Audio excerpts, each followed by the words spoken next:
Do I want to pay $75 for a burrito? Maybe I do. But will that burrito last for 6 weeks? And are all Sorry to burritos interrupt. are all burritos a scam? This is my time. He's right. Okay. What's up, guys? Welcome to Hot Take, the show where we have smart people argue about really absurd things.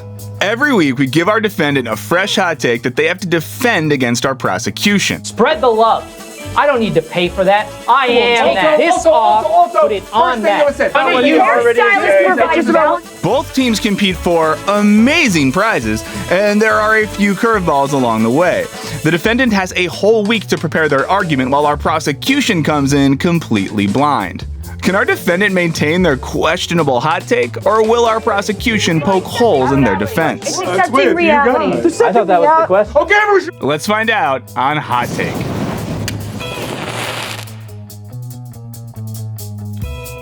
Hey, what's up, everyone? Welcome back to Hot Take. This is the show where clever people argue about unclever things. I'm Michael Burns, your host. Here's how things work. We have a prosecution over here. Their job today is to poke holes in the argument being made by our defendant, but they have no idea what it is. They have not been able to prepare, and he is going to try to win favor of who? Me. I get to decide who wins. Okay, so let's introduce our prosecution to get you ready for it. We have Dan Hodapp. We have Brittnay Johnston. We have Ashton Herrild. You're all looking calm and confident today. I like it. That's what I like to see. Someone who also looks like something is James Larson, who is today's defendant. James, how are you today? I'm fantastic. How are you feeling going into this? Super. Now, James isn't just feeling super because he looks great. It's because he knows there is a prize. And for the first time ever, this is true, by the way. This is what I'm about to say is true. I don't know what this prize is. Is it her again? Is this a different head? Why do we keep getting heads? It says E.T. Is this Elizabeth Taylor? It says E.T. #1. Oh, I don't like that there's stuff inside of it. This is the head of Elizabeth Taylor. I presume that they made this cast of her to figure out how to do makeup on a Hollywood set. This is Elizabeth Taylor. Oh, there's like a crack in her skull. I feel like I'm on Anatomically correct. a murder show. Look at this. There's a crack in the skull. Let's find out what we're talking about today. So, James, what is the hot take that you will be defending to the prosecution today? Ladies, gentlemen, America and her allies abroad, I am here today to talk about how haircuts are an unequivocal scam. The problem is persistent, it is pervasive, and frankly, it is perverse. You came in strong there, and I like it. Here's how it works from here on out, just in case anyone doesn't know. The prosecution now gets to start off by asking questions of our defendant. He has 60 seconds to respond to each of these questions. We have a couple little tricks along the way as well, but we'll cross that bridge when we get to it, kids. So prosecution, who wants to get us started today? Who has a question for James Larson? Although it may be implied, it's not specified that we're talking about hair on the tops of our heads. So I will say, for applications such as Olympic swimming, for matting, for health reasons, for surgery, cutting hair has an application. How do you say that it is an unequivocal scam to cut hair off of the human? This is a great first question. I think it's a good defining our terms question. James, you have 60 seconds now. I'm glad you asked that. First, let me say, I'm not talking about lowercase h haircut, the cutting of hair on top of your head. What I'm talking about is capital H haircut, the economy behind it, and frankly, the price gouging that's going on in this country and abroad when you go to a salon, a barbershop, and you pay for it. So we now know, just to be clear on our terms here, we are discussing getting hair cut at a salon, a barber, a spa, and you're exchanging money for that, and that's the capital H. Correct. Great. Capital H haircuts, guys. I'm not good at sewing, so I take my clothes to a tailor to get fixed. Not everybody is good at cutting their hair, yet need a haircut. What are they supposed to do if they are not going to get a capital H haircut? Dan, I wish you would believe in yourself like I do. Anybody can cut their own hair. You do? Well, there we go. Thank you. Wow, Dan, you shouldn't let us know that. Look at this. I know. It's a great haircut, I'll keep going on this. You may not personally be able to cut your own hair, but I bet you have a close relationship with someone who could cut your hair. Frankly, you could also just grow it out. There's a system in place that makes everyone think they need to get a haircut. You think I need to look a certain way. You think I'm due for a haircut. Who's saying that? Who's telling you that? Just a question, once again, objective, blah, blah, blah. When's the last time you got a haircut? February 2020. And I don't know, but shortly thereafter, I didn't say it. I'm just saying, you know. And just to preface this with, I'm a person who likes getting their haircut. I have a lot of hair. I like I like the whole process of it. I like getting my hair washed. I like someone else brushing it. I like them cutting it. I like them then blow drying it. And to me, that is a valuable service. You say haircuts are a scam. I think it's worth money to pay someone to do that. Do you think hairstylists, do they not provide a service worth paying for? Let me say, I think they're all great people. I think they do provide a service. I think anyone who wants to get a haircut should get a haircut, but they should be aware of what's going on. I think it's time to go to the slides so we can Power Up! The Power Up is when the defendant gets to show a PowerPoint presentation to further solidify their argument. This photo was taken yesterday. Free blowout, $75. Free blowout, $75. Is that not price gouging? Did you walk in for your free blowout and then at the end have to pay $75? I don't know. You're onboarded onto a subscription model that frankly you don't even know you're a part of. Netflix you can cancel. They make it difficult, but you can do it. You can't cancel getting a haircut at a salon because you don't even realize you're signed up. There's a tiered pricing model that's completely evil. You'll see. Women on average spend $44 on a haircut. Men spend $28. Is that fair? I don't think so. Recently I saw a buzz cut, $28 at my local barbershop. Short cut, $31 at my local barbershop. Long cut, $44 at my local barbershop. All they have to really do is move the scissors up and down. What is this? What are with these charges? Just want to say, if you're a hair professional, we really like having you on this channel. Subscribe and like. I realize I'm putting a target on my back. Luckily, it's going to be obscured with my long hair. So I'm willing to say these things so that you can listen to them, okay?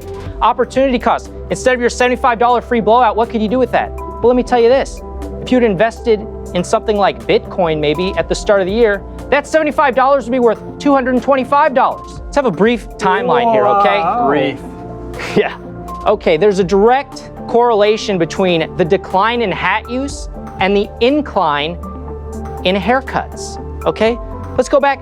People think about in the 19th century, everybody was wearing a hat, right? Look at old photos, hats. What happened? Cars. Cars came into the world. They came into the United States. People used to walk outside, head exposed to the elements. They couldn't do it. They had hats on. They were out in a horse-drawn carriage, exposed to the elements. Suddenly, cars, roof, your hat won't fit inside the car, okay? The death knell to hats. Great Depression, or as I like to say, hats last hurrah. Then you'll see shortly thereafter, the Great Depression led to the signing of the New Deal. Look at this. FDR signing a part of the New Deal right here. Notice anything? No hats. Clean cut haircuts. 1964, Beatlemania. Let your hair grow. Everyone started to do it. A few years later, 67, Summer of Love. 69, Woodstock. Hippie hair, long hair, let it go. You don't need to cut it. And then what happened? People weren't making money. GDP was an issue. The United States went off the gold standard. High demand for dollars abroad. Trade deficits soared. So what happened? They had to monetize it via haircuts. 1970s, disco haircuts. Hair gets bigger. They try and tame what was going on in the hippie movement. 1980s, bigger, more hair. Ooh. 1990s, hair gets wetter. They start frosting tips. They bring color into the equation. 2000s, color takes over. Spiky, hair, greed. Now where we are today, people are getting all types of haircuts all the time, paying tons of money for their free blowouts for $75. A haircut is a diminishing asset, okay? Right here you'll see the pointer Weindechter curve. Shows you the decay of a haircut. In red we have bad, in green we have good. You'll see often it takes a little time for a haircut to mature. Frankly, I think your hair is healing from the haircut and it's actually getting better. Then you have a sharp decline, but then eventually you get to a point where it levels out and you no longer would need to get a haircut. Just wonder if you're watching this right now, the source is empirical evidence from a life lived. Empirical evidence from a life lived. And frankly, let's go back to history. There are certain people who let it go wild. Jesus, he couldn't get a haircut. He was too busy getting shit done. Einstein, he didn't get a haircut. He was too busy solving science. Then look over here. Throughout time, authoritarian rule haircuts. Kim Jong-un forces his citizens to get his own haircut. That's the worst form of oppression I've ever heard of. Adolf Hitler, look at that guy. He got a bunch of haircuts. I don't know what to say. We're on a show, I guess. We got to check in real quick. James, in 50 words or less, how do you feel like it's going for you? It's going well. Great. Prosecution? We feel Really good. We feel excited. Okay. We're well, you know thrilled. what? Just get at him. There's nothing other to do than have some questions now. My barber, I have an intimate relationship with each of my barbers. I think it's a great thing to sit down in a chair, have somebody who knows you, and take care of you. And I believe to pay those professionals, a wage that makes it worth their time. How can that be a scam if I'm paying for something that is important to me and keeping up with trends? You said that they don't age well. Keeping up with trends and my personal identity and presentation, how is that a scam if I get so much out of it? First and foremost, like I said, if you want to get a haircut, go ahead. But you should be aware of what's behind that price. Macroeconomic factors that are involved. The trade deficit is declining, okay? What's going on here is fewer goods are being produced onshore. We're importing goods, exporting dollars. And what do we need to do in order to have the US economy not collapse? We need to have more services, right? So is the price of your haircut a natural price? Or are the forces at play from Big Haircut dictating that you must pay more for hair to be cut at a salon? Otherwise, the US economy will crumble. And I say, that is something that is not a good price that you should enjoy to pay. If you want to go have a transactional relationship, hang out, small talk with a barber, that's fine. If you want to pay him, that's fine. But you should realize, why are you paying so much? Time's up. Can you put a price on peace? Because as, the person on this set who's probably paid the most amount of money to get their hair done, I like going in, I like feeling taken care of, and you have it in your argument that it's superficial to want to look good. I am superficial, okay? I like looking good. I want to be a little materialistic sometimes, or vain, or whatever. And that brings me peace. And that's worth money to me. The question is, do you want peace? I've said from the beginning, if you want to get a haircut, go for it. But realize what you're doing here. You're paying for something that, frankly, you could do yourself. You could have a friendship with someone. You could hang out with them. They could cut your hair. You could get a $75 free blowout at home for free.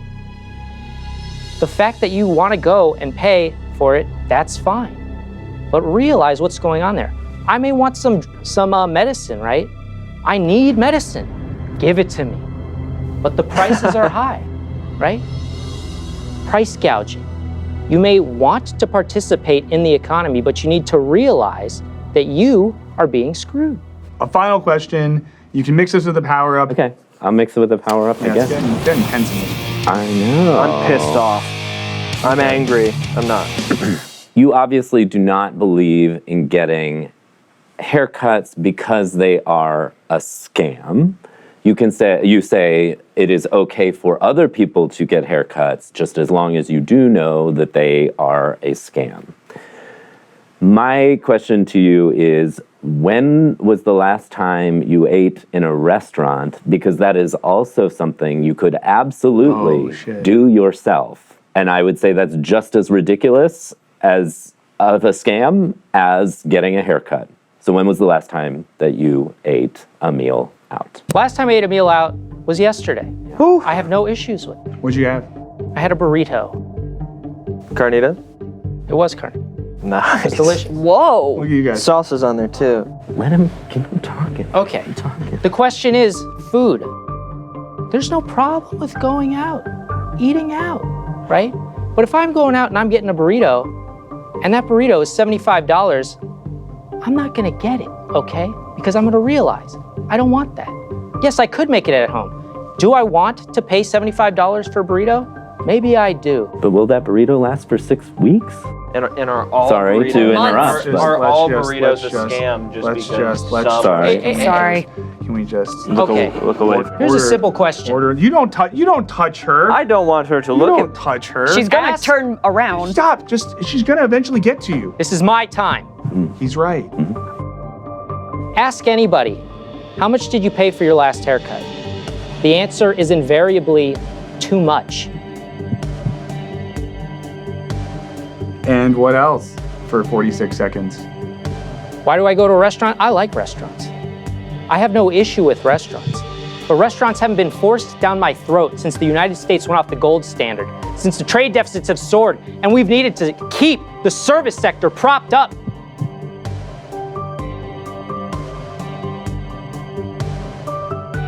You know what? I'll go get a haircut if I want to, but frankly, I don't want to because there are better things I could be doing with my time, which I am currently participating in. I am wig farming at the moment. I am hedging my bet against, in case I go bald, I'll have something there. If I don't go bald, I'll be growing wigs from here on out that I can give to people for free. Spread the love. I don't need to pay for that. I am that. This has been tough, and here's why it's been tough.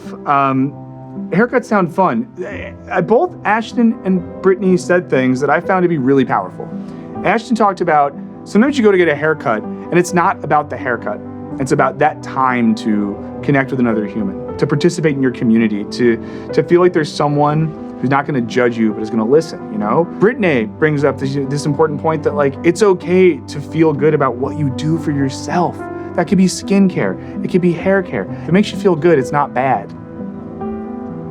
At the same time, I saw a presentation today that connected some dots. You know, we start with the Great Depression. We get up through Kim Jong. Was it Il or Un? Which one are we? That was an Un. And then most importantly, there's the fact that I've experienced this myself. I, for various reasons, have chosen to get haircuts before where I used to ask for a buzz cut. I say, take it all off. They charge me an amount that is the same amount they would charge me if I had 4 inches of hair and wanted to get a styled cut. Literally, all they do is they take the clippers and they run them over the head because I choose to do that. Sorry, James gets Elizabeth. It's hard. This is And I'm hard. gonna use Hairstylists provide It's just about what you already agree valuable with. work. James Larson, thank you so much for coming through today, for dressing nice, and for winning the head of Elizabeth Taylor. Ashton Herrild, thank you so much for being here. Yeah, thanks for having me. You were honest. You asked really good questions. I got it. You guys were so close. This was the closest so far in terms of decision making. I don't know if that makes it better or worse. Brittnay, Thanks. Dan, with that haircut, I still can't believe you did that yourself. I'm kind of regretting that I should've called. kept it to Do yourself. you go scissors Each or time. clippers or both? Clippers. Guys, ladies and Incredible. gentlemen, You can do that too. I've been Michael Burns. This is You Hot can do Take. that too. I'm a hat guy because I choose it. We'll see you next time.